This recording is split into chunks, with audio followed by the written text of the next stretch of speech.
Ableton 12.1 is finally out. I'm just going to show you a few of my favorite features. As somewhat of a singer, I've always had an inclination towards melody and harmony. So this first feature is probably my favorite. I've got a progression here. It's in D Dorian 4.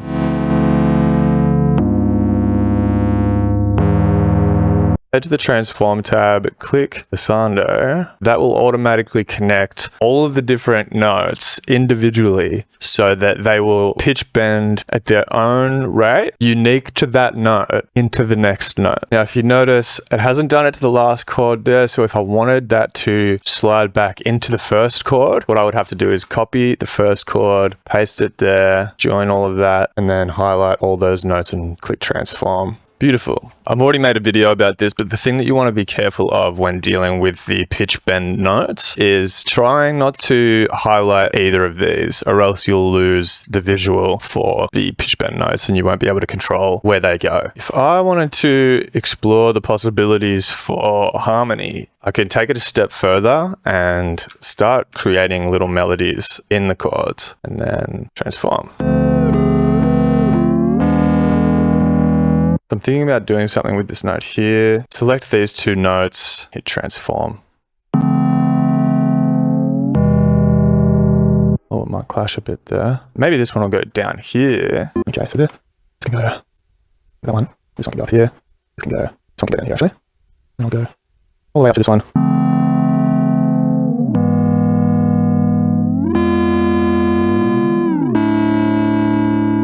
That's one way to do glissando. Next feature I'd like to focus on is very relevant to what we've been looking at, and that is the LFO, which is right underneath glissando. So this will allow you to add LFOs or wave shapes to the individual notes, pitch bend, slide, or pressure. Change this to triangle. I'm going to select all of the chords, all the notes and all the chords. Maybe I'm just going to see if I can get it to affect the melody only. Another addition that we've got in 12.1 is the magnifying glass that you can find at the top left of the MIDI editing window. I can use that in the situation where I'd be editing this melodic line, and I would want to keep going back and forth to those notes in particular. But seeing as I'm trying to do a melodic line and that shares notes with a few other ones, I'm going to set the velocity all the way to the max, leave those ones down there, so I can quickly select the melody by going velocity and then setting the minimum to the max there. So if I've got these ones, I can just go select and it'll automatically select off those onto the melody. I'll make it affect macro 1. It sounds like its own instrument.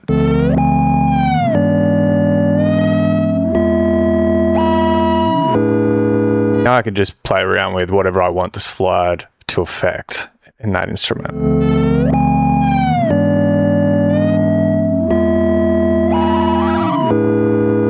That's a lot of fun if you ask me. So if you've got the new Max for Live pack sequences, you can make really easy melodies I've found using SQ sequencer. Just really quickly, I'm just going to randomize all of this.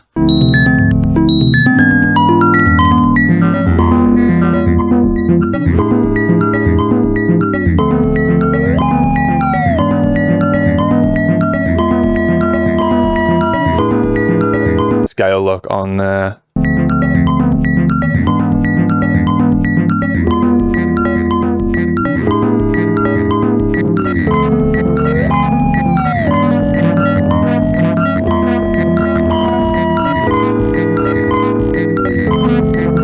What I can do is I can record the MIDI, take the input from that track, and then just record MIDI coming through. My favorite way of using the sequencer to create fun little melodies is by setting it to alternate and then playing around with the start and the end values there.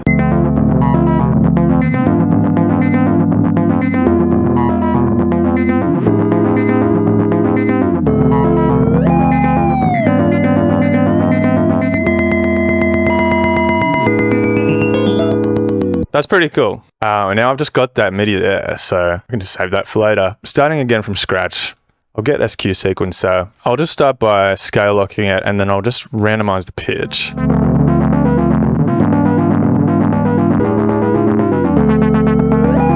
Amazing for bass lines as well. I'll just record that.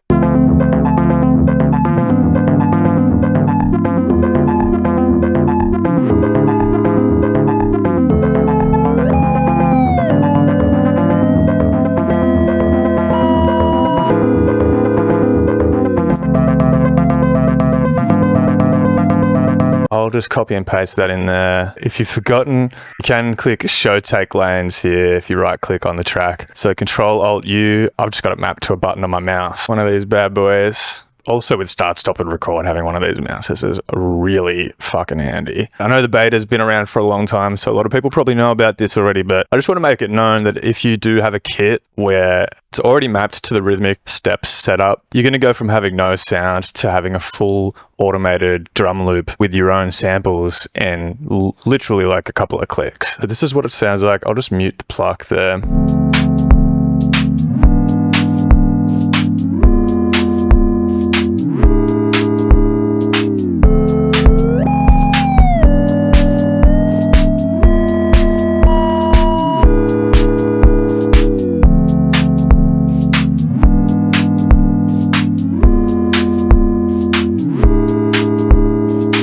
So that doesn't take long at all, and it's the same situation with recording the MIDI. I can just change that to the kit and then record me playing around with this, drag that back in. I've already created myself an interesting, ear-catching song. Exciting times. The envelope follower, I'll just make some space in the keys for the pluck. So I'll drag envelope follower onto the keys with an EQ8. I'll map the 8, and then I'll put that at 50. I'll drag that down to 0. I'll put the sidechain onto 100, and then I'll set the input to the pluck. I'm cutting out this part of the keys when that pluck comes through. So I'll add the gain a bit.